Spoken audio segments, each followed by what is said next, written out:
World Championship Wrestling. 2 hours of wrestling action. Hi, I'm Tony Schiavone.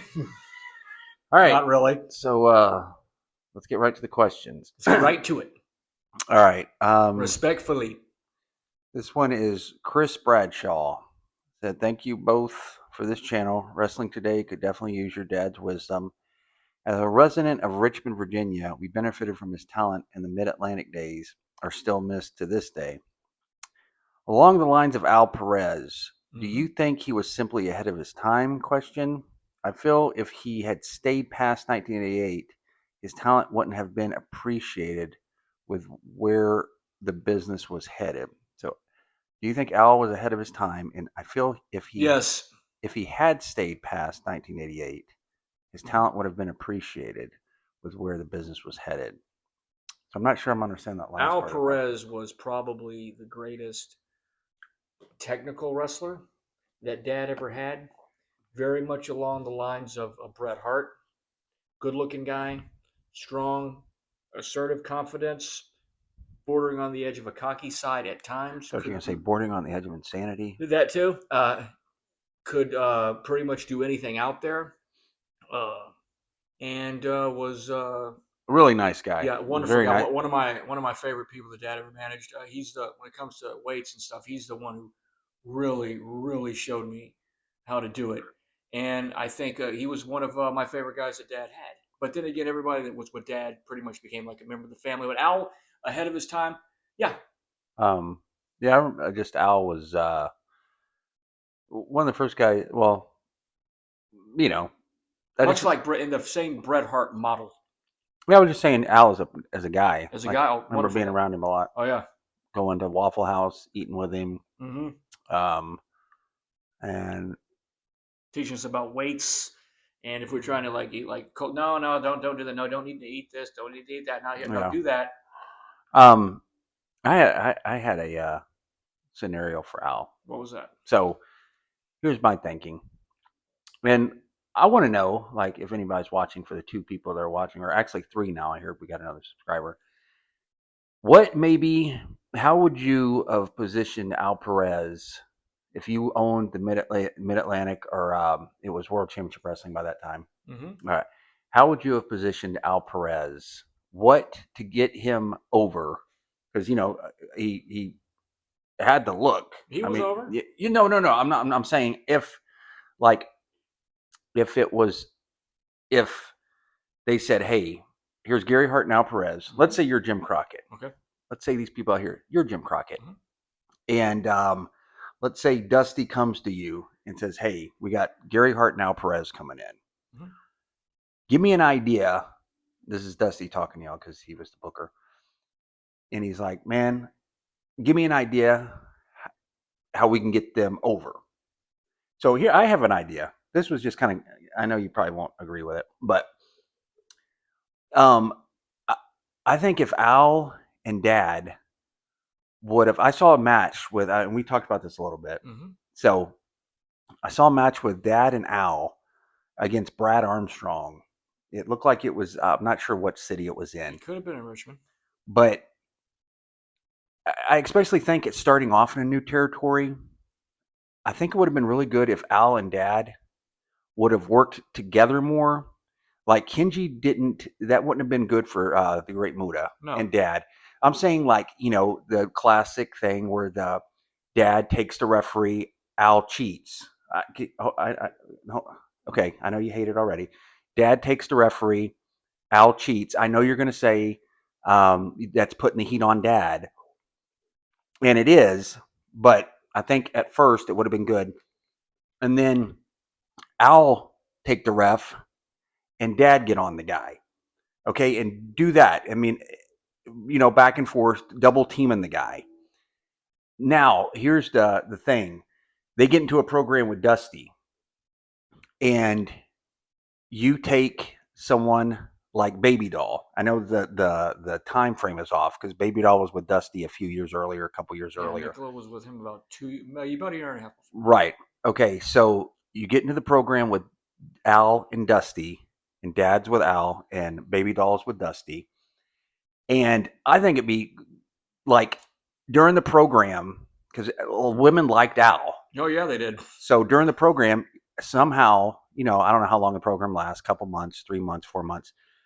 Baby doll starts to like Al, I and think you were trained to book by Chris Adams. she's being torn. She's kind of torn between, and it gets to the point where she's torn between Dusty and Al. And at Now that's believable. And at one point, somehow or another, you have to figure this part out. Nicola, or Baby Doll, is the referee. There's a big match between Dusty and Al, and Nicola's the referee. And it gets to the climax of it is Al, him and Dad have been beating Dusty down, cheating, beating Dusty down, beating Dusty down. Dusty maybe make a comeback, but they catch him again, beat him down, beat him down, beat him down. And it gets time to do the 1, 2, 3. Al's got Dusty covered, and Baby Doll is like 1, 2. She's torn. She loves Dusty, but so anyways, that was my little idea to put a little bit of extra something on Dad and Al. Boy, Ronnie Garvin would have quit way before you were the booker. I think it was good. What do y'all think? Let me know. Good idea, bad idea? I would have done pretty much exactly what they did, Okay. because I don't see where Al wasn't over. But I didn't say that. But the only thing that I would have done differently, I said just another example. We're bringing these two guys in.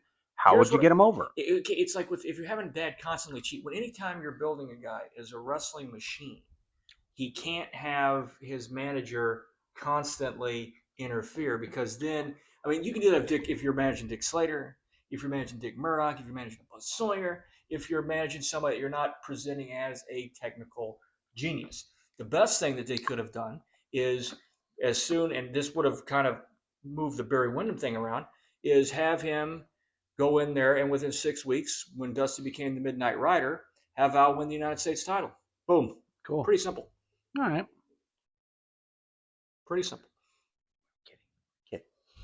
Kid. But Al was over. Yeah, I liked Al a lot. The whole premise was Dusty says, "Hey, y'all got an idea," and that was my idea. Yeah, and Dusty liked it because it takes 3 people to beat him. Yeah, love the dream, though, baby. All right, you ready to get mad at a question? Was that the intent? Jim Volrath says, and thank you for the question.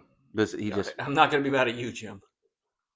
Imagine the babyface Muta could have been. Here's the question. Imagine the babyface Muta could have been if he turned on your dad.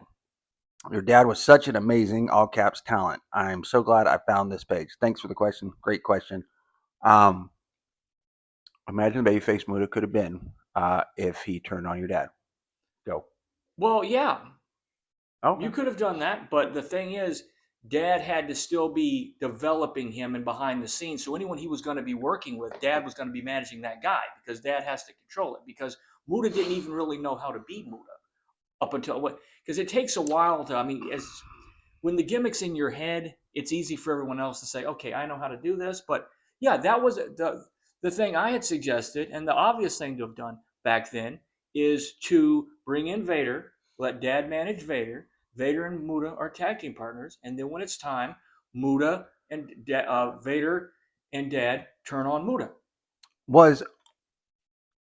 I forget. And the real plan was, honestly, when we mentioned last week about hints of bringing in Kabuki, that would have been a way to do it, where Kabuki was going to be, Dad and Kabuki were going to be stomping on a baby face. For instance, it could be Sting or someone else, and Kenji's refusing. No. And then it wouldn't have been that. Yeah, I mean, turn Muta babyface, fine. But if he turns against Dad and Dad's guys, then Dad's still got to be there to control it. But then at the same time, why can't you just turn him babyface with Dad? Just start booking him with other heels, because they were already cheering him anyway. So great question, though. Good. Did the Office? I forget. Did the Office want to turn him babyface? That Office didn't know if they were going left, right, or sideways half the time. I know, but I remember Dad wanted to turn. Here is the genius of that booking committee.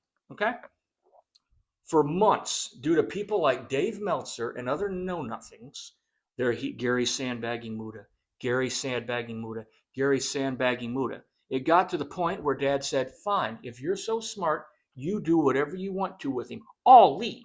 Dad left. They had him for 6 weeks. Ended up sending him back to Japan and beating him even more. So they didn't know what to do with him. And he didn't know what to do with himself. That was an unmitigated missile fired 500 different ways. In my mind, probably that gimmick. It made my father a lot of money. It got over tremendously successful. But to me, that gimmick is, if anyone's familiar with the heavy metal band Warrant, that gimmick to me is my dad's Cherry Pie. Warrant had that record done.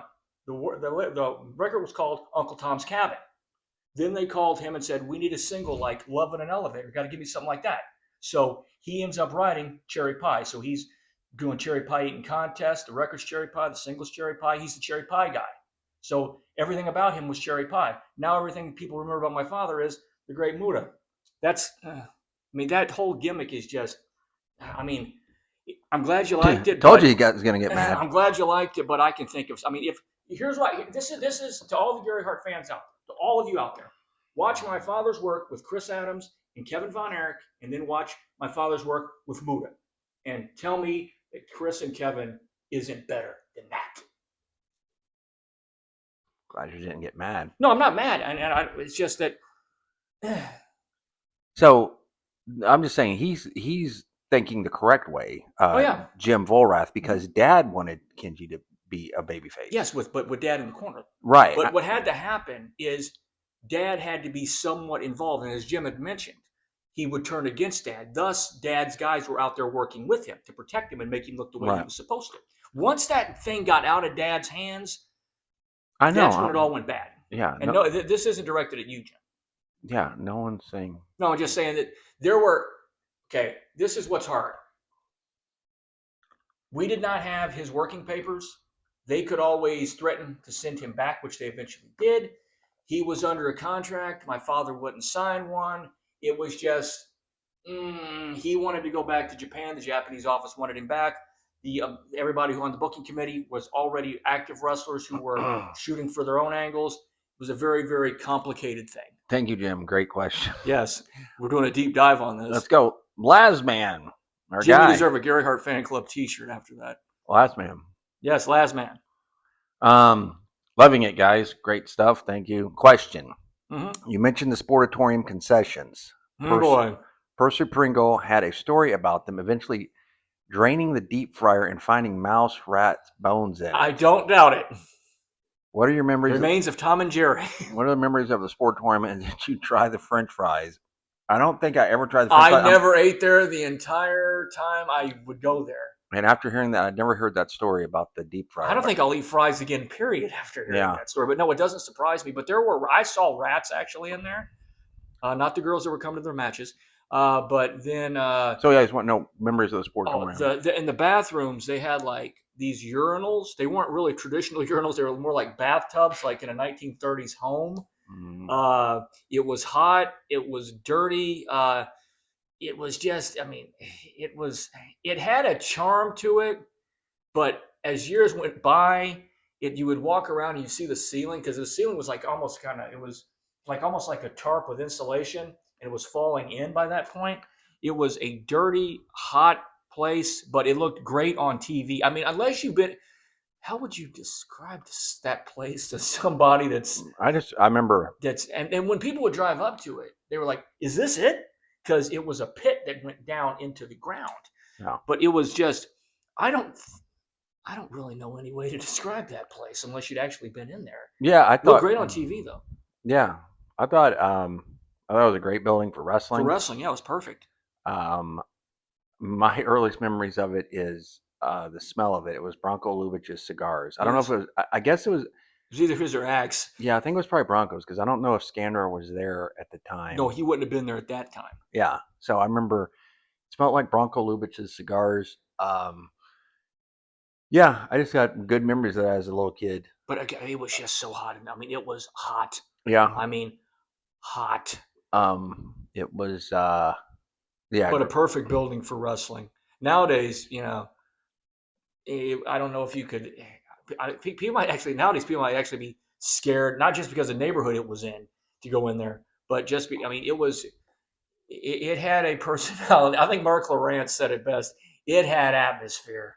Yeah, it did. I just remember seeing the shower, guys be showering and that they're be up to their ankles in water because it didn't drain. The showers didn't drain. I remember as a little kid, it was just one big dressing room. No, it was two dressing Well, Kevin and rooms. Carrie always dressed upstairs in Fritz's office. Yeah, it was two. It was two separate dressing rooms, and then later on they tore down that wall in the dressing room. So then later on it became just one big dressing It room. wasn't separate dressing rooms as far as heels and baby faces. It was other guys would just sort of break off. There was that one room, and again, if no one's been back there, you wouldn't have seen it. That it was off the main dressing room where most of the guys would be. It was when you'd walk out towards where Dad's office was. It was that room in there with that mirror in there in the sink. Mm-hmm. That's where Uncle Donald, the spoiler, and Brody would normally up. Everybody pretty much had like it wasn't an assigned seat, but when Brody would be there, that's where him and Uncle Donald would be. And Rick Flair, he would just. I think he would he dressed with everybody else in that one room, that one main room, and then Kevin and Carrie and David would normally be upstairs in their dad's office, but they weren't, secluding themselves. They'd come downstairs and mess with everybody else. There was everybody floated, but there were certain spots that certain guys had, and Dad normally dressed in his office, and he was dressing in that office even when Kim was the booker. So yeah, that was Sportatorium. And also that small refrigerator where Ed Watt would always put the bottled Cokes in there. Oh yeah. Yeah, every kid who grew up in there, it's us or the younger Von Erichs and a few of the other ones, always mention the Coke bottles and Bronco cigar and Akbar cigar. Yeah, and so the wrestlers, you see them coming down the aisle, Sportatorium, going back up the aisle, going to the dressing room. So when you went into the dressing room, back, you go past the dressing room, and then the offices were back there too. Like Eric Emery had an office there for a while. Dad had an office. Watt, Bronco, Ed Watt. Rick Hazard, I think, had an office and there. Fritz's office was upstairs, and so was Kathy White's office. All right. We were running the whole thing right from that tiny little huddled shack on South Industrial and Cadiz. Okay. Matches start at 7:30. See Gino Hernandez as he defends next. Let's see here.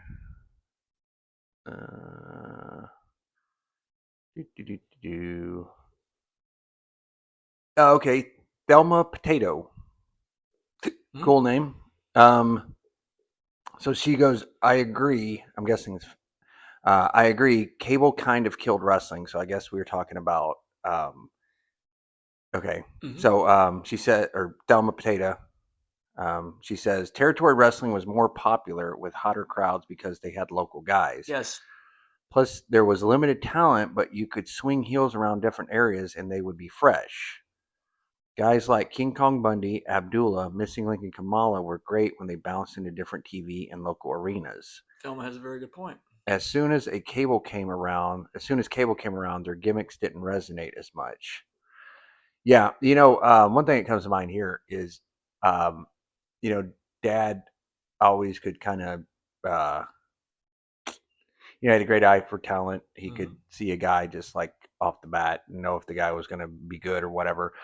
But Dad, I remember years and years ago, this was like, 30 years ago, maybe. I don't remember. Probably before that.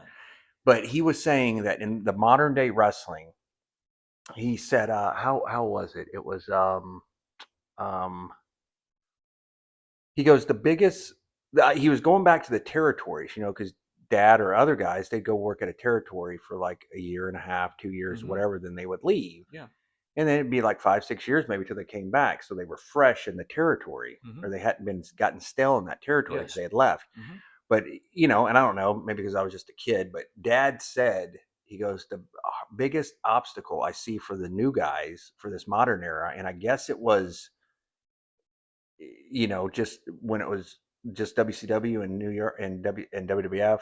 Which has now been 25 years since that's been the case. He was just saying the biggest obstacle I see, he goes, these guys, you're on TV every week. You're going to have to sees you. Overexposure is what he was saying. Overexposure is, and then there's another problem too with that. There's another main. Well, and then, but he said, and then I noticed like when that was going to become a problem, like just whoever, some wrestler, because he had said there ain't going to be any more Ricky Flairs, there ain't going to be any more Hulk Hogan's. Right. John Cena, I think, was the last one to get it. But I'm just saying, like there would be a wrestler, and so like what Dad was talking about, this guy, it'd be like, man, I've seen him. Yeah. But then that guy would go away for 2 or 3 years. Piper was a master at that. Yeah, so it's like, but I'm not even saying Roddy Piper. I'm saying like even more. You better be giving me some credit. I'm just saying like more of a modern era. And also too in the modern era, like she was saying, Thelma was saying with the programs were more personal because you saw these guys every single week, if not once a month. Mhm. It got to the point where it'd be Philadelphia, Baltimore, Pittsburgh, Detroit, Chicago. You wouldn't be in the same place once a week or once a month. Mhm. We kept the Omni once a month and when WCW back in the earlier days, but then even that changed. So when they get to see you, like they saw the Von Erichs every Friday night in Dallas, they saw them every Monday night in Fort Worth. They had the same kind of thing, not as weekly in the Carolinas, but very, very close. In Florida with Dusty, when they did that first run, I think 16, 18 weeks in a row, I'm sure somebody will correct me and say it was probably 26 when they started the thing with Dad and Dusty, the same towns Yeah. weekly. So people get more emotionally charged into the angle. And also one other major thing. There are certain guys that won't play in certain regions. There are certain guys that may work in New York that won't work in Texas. Some guys that may work in Florida that wouldn't work in California. So the problem now is not only are you tired of looking at somebody after 18 months, unless their name is John Cena, but then also can they play to a national audience? Like a guy like John Cena could play to a national audience. Back in the day, Hall and Nash, they could play to a national audience. Shawn Michaels could play to a national audience. Taker could play to a national audience. Austin could play to a national audience. Hulk Hogan, probably the biggest star we ever had, he could play to anybody. Ricky Flair. But then there's certain guys that may not work. Might not work. May not work. Pertaining. Is it pertaining? What's it pertaining? What's it meaning? But Thelma, yes, you're absolutely right. Yeah, she said had hot. Sting is another guy. Had hotter can play crowd. everybody. Yes, oh yeah, because they see you every week. And also, right. And let's also remember back then too. This is back before we completely drew back the curtain and told everybody it wasn't real. Thanks, Vince. And then last week we were talking about like what Dad's home life was like, and one thing I remember was Dad liked to cook. Dad liked to cook. He liked Creedence Clearwater Revival. Jim Croce, Buddy Holly, Elvis. What did Dad cook? Like what was spaghetti was a big thing for him. Lasagna was a big thing for him. Chicken and dumplings. Yeah, that was a big thing. I was never really crazy about the chicken and dumplings. Yeah. That was a little too much. Dumplings. Yeah, that just was not my thing. Spaghetti was always good. And chicken was always good. Made a mean breakfast taco. And I don't know if anybody out there knows, he would cook spaghetti. He would call it Iolia. But he picked that up from Mario Milano in Australia. But Dad, I think it was a Greek way to do it, I think, or Sicilian. Dad would take words, and I don't know, because he had dyslexia, or he was diagnosed with dyslexia as a kid. So he would hear the word, and then however Dad decided for it to come out, like we had a friend named Lino, and Dad called him Leon because it was easier for Dad just to say Leon.